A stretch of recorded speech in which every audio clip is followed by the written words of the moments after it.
Good morning, ladies and gentlemen, and welcome to the show on this Thursday, May 18th, 2023. Thank you for tuning in. I'm glad to have you guys here. The deal with the debt limit right now.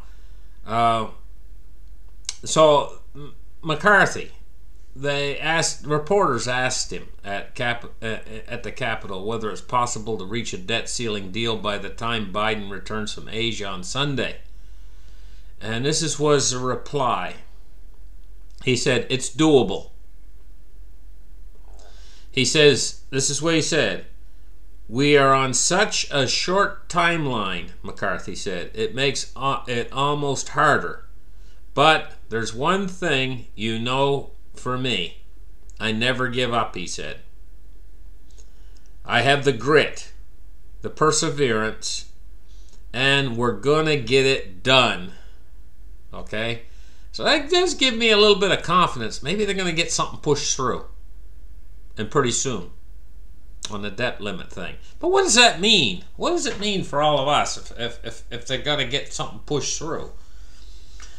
It just means more debt's gonna be taken on. Big time. They're going to go back to what they always do. What you have is you have two entities here. One is the lender of last resort and one's a borrower of last resort.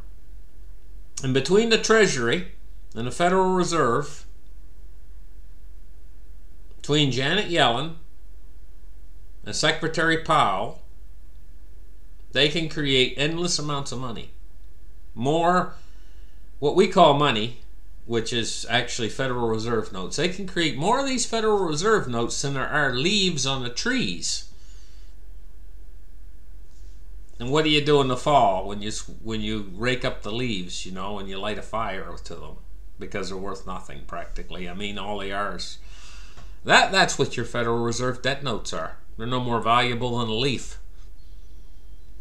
Anyway, so what can you get of real value that's out of the dollar? Well, I've told you guys so many times, but right now we're going through a period where the price is going down on this stuff. Silver and gold. Today it's not looking that great. I wanted to show you guys a story I've kind of found a little bit interesting right here.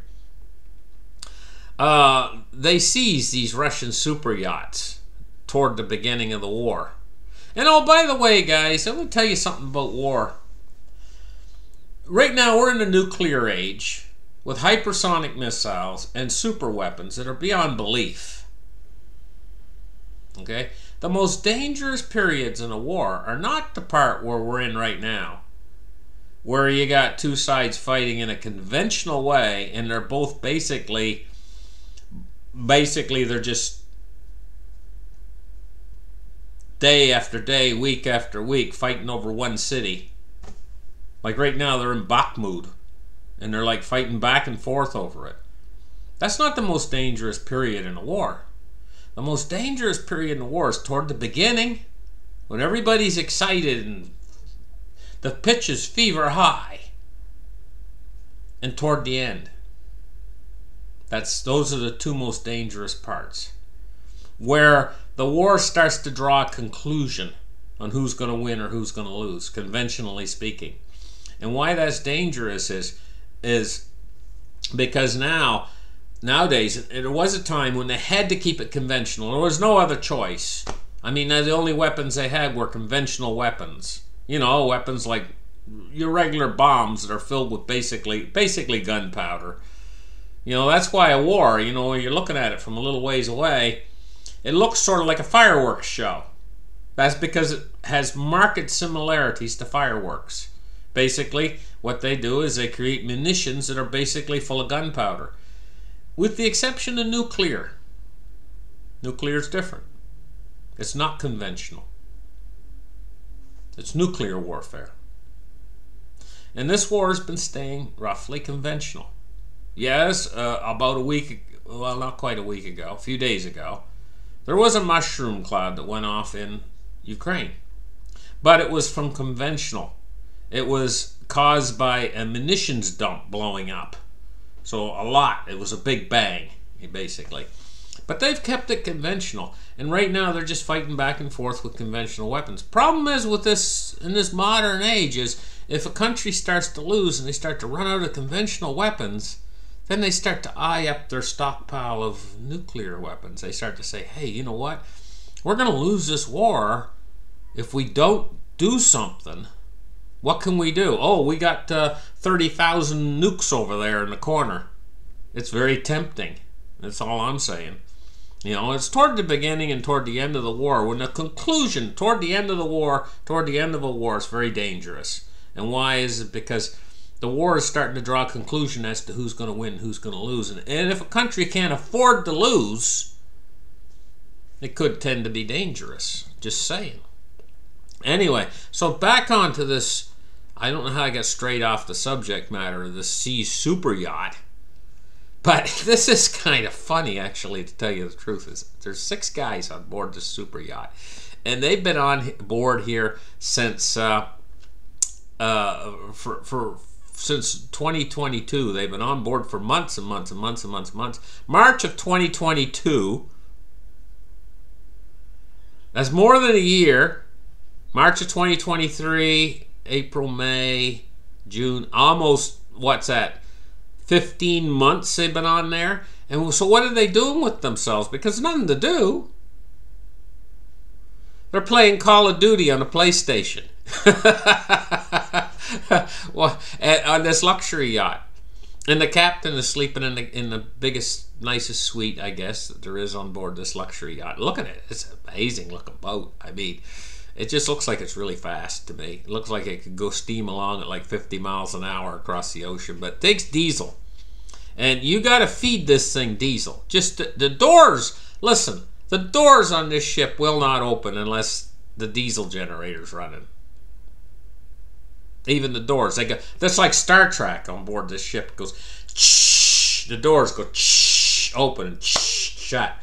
You know, this is one of these things where it's made for the ultra rich. It's a Russian super yacht. So anyway, guys, these guys are on board here, and there used to be a crew of 44 people, and now it's just 6. Now 25 of the crew members are suing to try to recover more than $2 million in wages that they have lost over this period of time.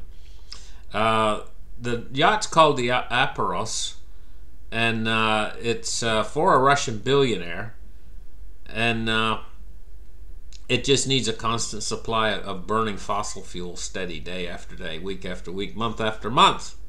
And so what's it costing for all these fossil fuels? $112,000 a month just for it to sit there and idle its engines or whatever, you know. It shows you how much waste there is in the world. When there's people out there, a lot of places, who can't afford to eat, starving to death, can't feed their children, yet $112,000 a month so 6 guys can play PlayStation, you know, basically off of the engines that are running. This is the kind of world we're in.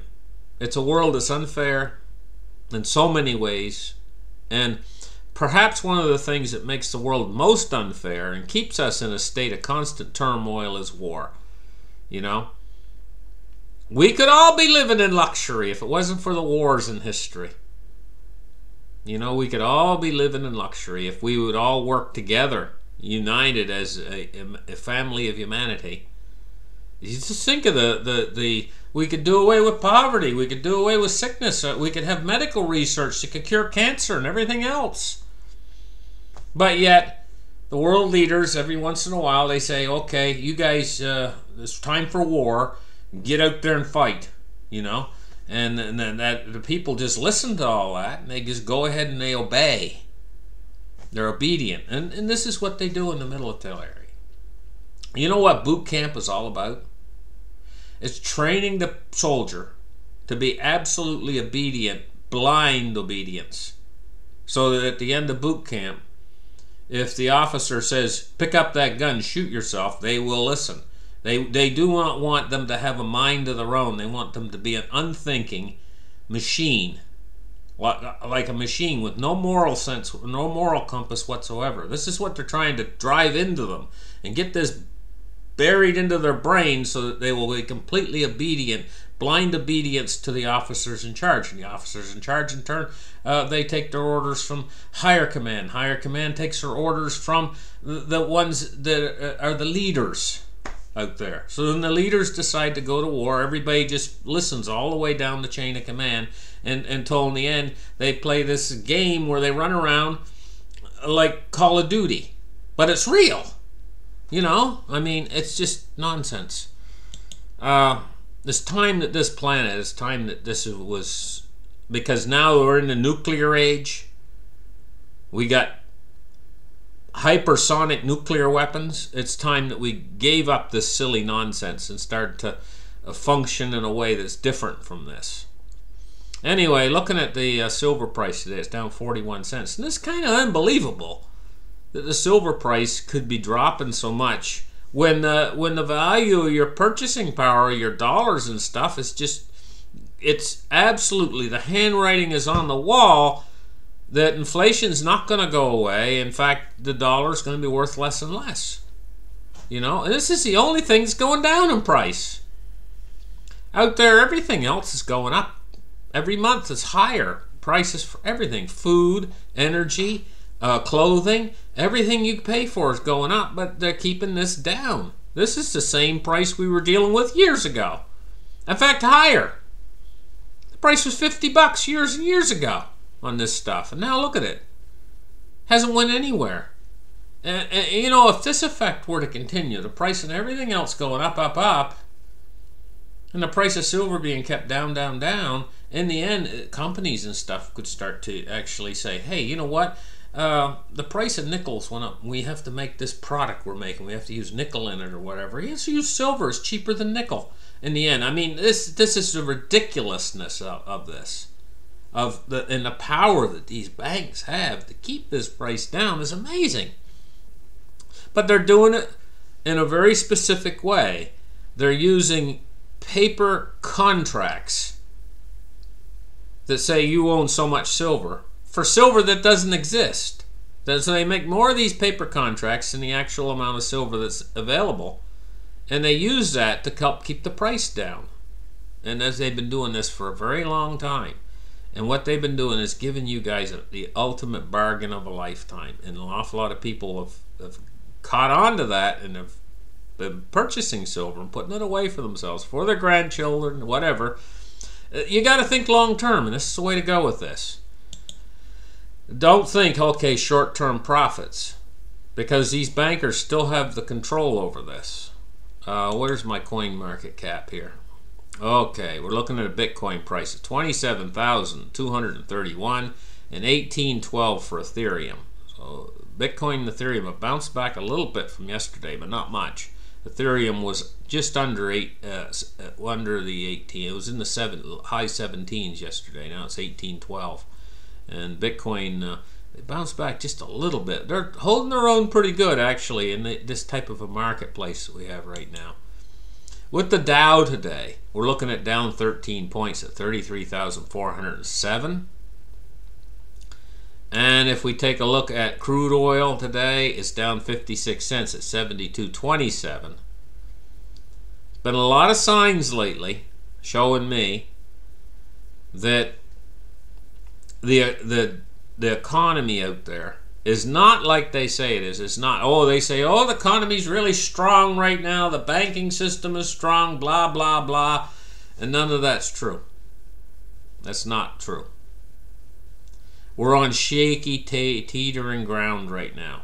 But the ground is holding for now. There's something big and bad coming before the end of this year. Something's going to really break bad before the end of this year. And we already saw a break when the banking crisis, but something really much worse is coming before the end of this year. Bonds and rates today. We're looking at the U.S. 30-year at 3.9. It's up 2.5 basis points. And U.S. 10-year is 3.63. It's up 5.5 basis points. And finishing off with the U.S. dollar index, which is up sharply today. It's going up sharply today, and this is part of what's affecting the price of gold and silver today. this is normal for if the dollar goes up sharply, for gold and silver to drop off. That's normal. What would be abnormal is both to move up together at the same time. So 103.57 for the dollar. Thank you guys for listening to my show. Like and subscribe, and we'll catch you guys in the next episode. And have a great afternoon. Bye-bye, guys.